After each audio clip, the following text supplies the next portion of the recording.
ఆలయ ద్వారం మీద ఆ భయంకర ముఖం చూసారా? అది అలంకారం కాదు, దాని వెనక శివుడి భయం పెట్టే కథ ఉంది. ఒకరోజు ఒక అహంకారి రాక్షసరాజు శివుడి వద్దకు దూతను పంపి పార్వతిని కోరుతున్నాను అని సందేశం పెట్టించాడు. శివుడు కోపంతో మాట కూడా చెప్పలేదు. కళ్ల మధ్య నుంచి ఒక భయంకర శక్తిని విడుదల చేశాడు. అదే ఒక ఆకలితో మండే ప్రాణిగా మారింది. ఆ ప్రాణి ఎలా పుట్టిందో లేదో, దాని ఆకలి భయంకరంగా పెరిగింది.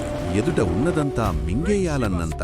దూత వణికిపోయి శివుడి పాదాల దగ్గర కూరిపోతూ క్షమించమని వేడుకున్నాడు. శివుడు క్షమించాడు, కాని ఆకలి ఆగలేదు. అప్పుడే శివుడు ఒక్క ఆజ్ఞ ఇచ్చాడు, నీ ఆకలిని నీవే తీర్చుకో. ఆ మాటతోనే ప్రపంచం నిశ్శబ్దమైంది. ఆ ప్రాణి శివాజ్ఞకు లొంగి తన శరీరాన్నే తానే మృంగడం మొదలుపెట్టింది.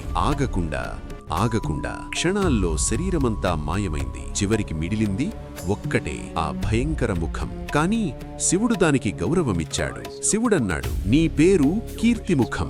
ఇక నుంచి నా ఆలయ ద్వారాలపై నిలిచి చెడు శక్తులను అడ్డుకోవాలి. అందుకే ఈ రోజు ఆలయ ద్వారం మీద ఆ ముఖం ఉంటుంది. అది భయం కోసం కాదు, రక్షణ కోసం. ఓం నమః శివాయ.